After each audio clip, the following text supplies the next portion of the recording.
नमस्कार. मी आज तुम्हाला गोवन पोळी रेसिपी करून दाखवणार आहे. खूप छान होते ही खायला.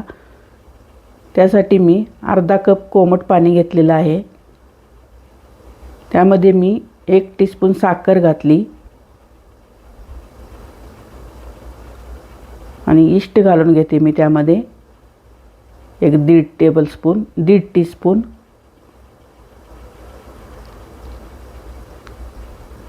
ही एक घातली आणि अजून थोडी घालून घेते. 1.5 टीस्पून मी इस्ट घालून घेतली. हे थोडं झाकून ठेवते.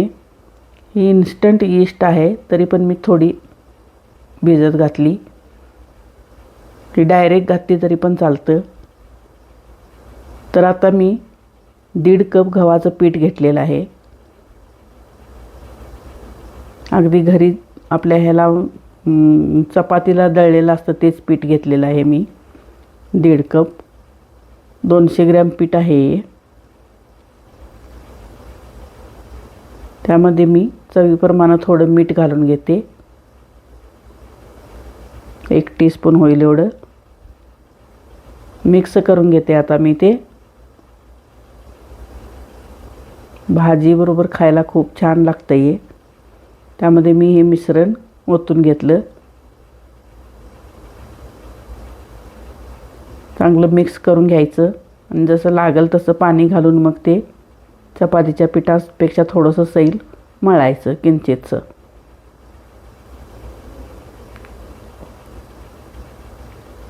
झालेलं आहे बघा मळून. थोडंसं मळून घेते आता त्याला. याला तेल वगैरे जास्त काही लागत नाही. फक्त तेलाचा हात लावून मळलं की चालतं ह्याला. पहिला थोडा वेळ बाजूला ठेवून द्यायचं. एक अर्ध्या तासासाठी किंवा 15 मिनटासाठी. अर्ध्या तासासाठी ठेवायची काही गरज नाही. 15-20 मिनटं ठेवलं तरी पण चालतं. तुमच्याकडे वेळ असेल तर अर्धा तास ठेवा.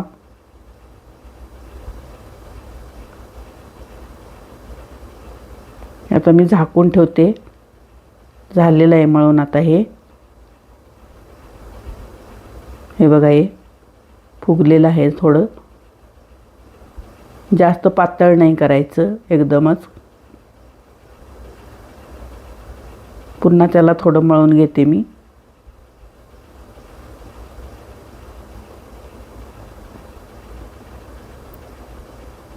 नवीन रेसिपी आहे ही एक. गोव्याकडे केली जाते ही.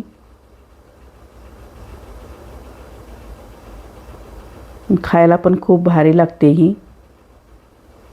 याला तेलाचा वापर जास्त होत नाही. तर याचे गोळे करून घेते मी. थोडे जाडच लाटावं लागतं हे. जास्त पातळ नाही करायचे अपुऱ्या.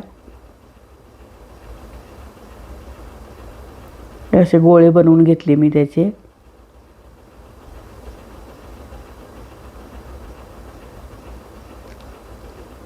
हा गव्हाचा चाळून निघालेला कोंडा आहे. हा स्वच्छ निवडून घेतलेला आहे मी. त्याच्यावर हे लाटायचं, वरती लावायचा हा कोंडा खालीवर.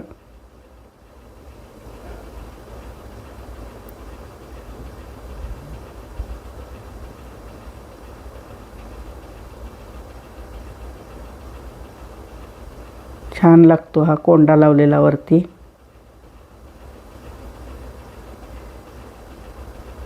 तर आता मी गॅसवर पॅन ठेवलेला आहे.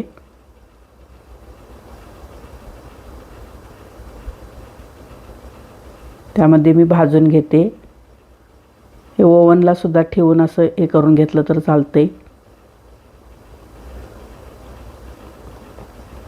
गॅसवर पण चालतंय, ओव्हनला पण चालतंय.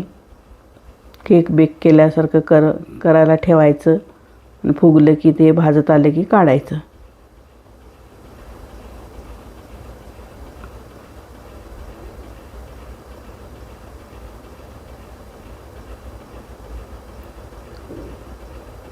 माझ्या चॅनलला लाईक करा आणि हाईपचा ऑप्शन आलेला आहे. हाईपवर क्लिक करा.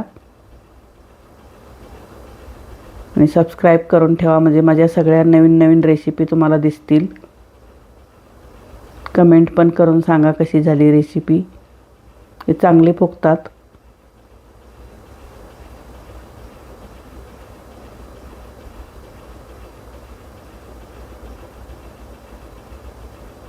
बघू शकता तुम्ही.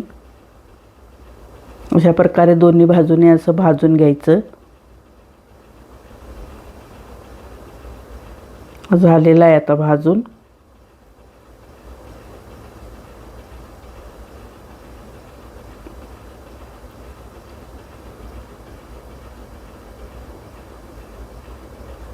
चांगला फुगलेला आहे बघा. आता काढून घेते मी.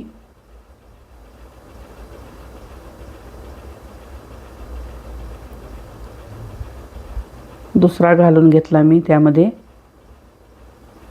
हा पण फुगला बघा लगेचच. सगळे फुगतात.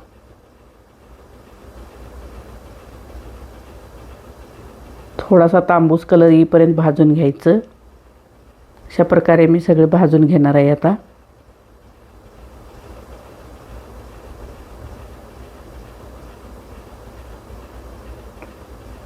मीडियम गॅसवर भाजायचं. बघू शकता तुम्ही कसे झालेत.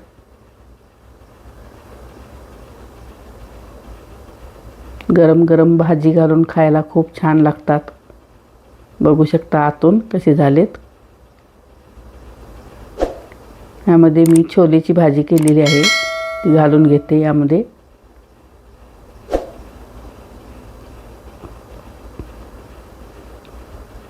तुम्ही नॉनव्हेज खात असाल तर नॉनव्हेज चिकनसुद्धा घालू शकता यामध्ये. थँक्यू.